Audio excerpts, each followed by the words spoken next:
నేపాల్ అల్లర్లలో చిక్కుకుపోయిన తెలుగు వారిని క్షేమంగా రాష్ట్ర విద్యాశాఖ మంత్రి మరియు యువనేత నారా లోకేష్ సొంత రాష్ట్రానికి రప్పించారని కూడా చైర్మన్ మరియు తెలుగుదేశం పార్టీ రాష్ట్ర ప్రధాన కార్యదర్శి సోమిశెట్టి వెంకటేశ్వర్లు ప్రశంసించారు. ఆయన నేడు ఇక్కడ మీడియా ప్రతినిధులతో మాట్లాడారు.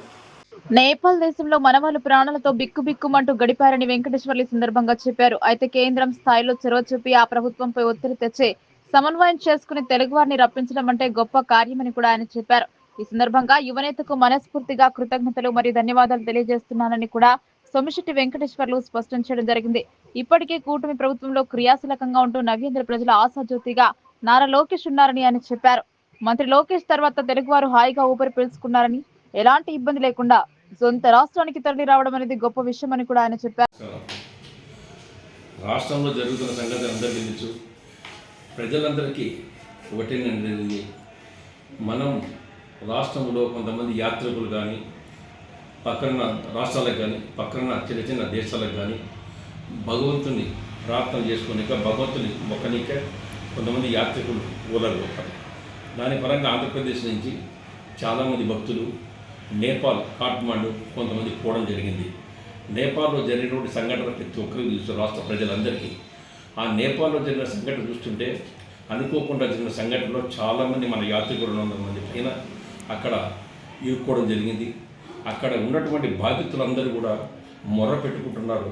అయ్యో దేవుడా, మమ్మల్ని రక్షించండి, మా ప్రాణాలు కాపాడాలని మొత్తుకుంటుంటే ఇదంతా గ్రహించినటువంటి మా ముఖ్యమంత్రి గౌరవనీయులు నారా చంద్రబాబు నాయుడు గారు వెంటనే ఏదో ఒక విధంగా ఈ యొక్క నేపాల్లో ఆపదలో ఇరుక్కున్నటువంటి ప్రతి ఒక్కరిని ఇండియాకి తెచ్చి వాళ్ళని కాపాడే బాధ్యత తీసుకోవాలనేసి ఒక నిర్ణయం తీసుకొని మా యువకుడు, మా నాయకుడు, మా మంత్రివర్యుడు, యువ నాయకుడు, మంత్రి మా యొక్క లోకేష్ బాబు గారు పూర్తి బాధ్యతలు ముఖ్యమంత్రి చంద్రబాబు నాయుడు గారు లోకేష్ బాబు చెప్పడం జరిగింది.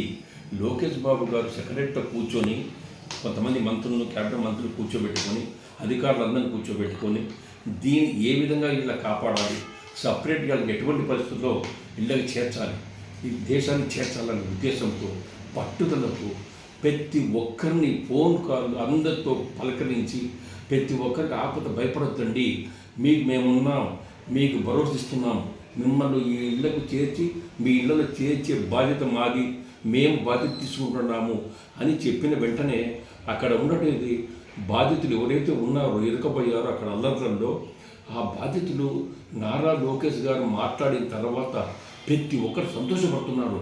ఓహో, మాకు ఒక ధైర్యం వచ్చింది, మాకు నారా లోకేష్ గారు చంద్రబాబు నాయుడు దయ వల్ల ఈరోజు మళ్ళా దేశానికి మేము మా మా యొక్క స్వదేశానికి మేము పోతున్నాము అనేది సంతోషపడ్డారు.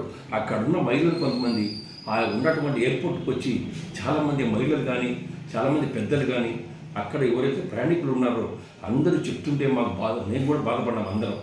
వాళ్ళు ఏడుస్తూ కళ్ళ నీళ్లు పెట్టుకుంటూ మా ప్రాణాలు అరచేతులు పెట్టుకున్న మేము అసలుకు మళ్ళా అక్కడి నుంచి నేపాల్ నుంచి తిరిగి దేశానికి వస్తామా లేదా అని భయభ్రాంతులతో వణికిపోయాము, అసలు మేము అసలు ఇంకా బతికి ఉంటామా అనే బాధతో వాళ్ళు నారా లోకేష్ గారిని చాలా పొగిడి, అయ్యా నీవు వేసినటువంటి రక్షణ, మాకు రక్షణ కనిపించి ప్రతి 10 నిమిషాలకు ఒకసారి మాకు అందరికీ రూములలో ఉంటే మాట్లాడి మమ్మల్ని భరోసా ఇచ్చి మమ్మల్ని అందరినీ మా ఇళ్లకు చేర్చేదానికి మీరు సిద్ధంగా చేసినటువంటి ఈ జన్మను మేము మర్చిపోము.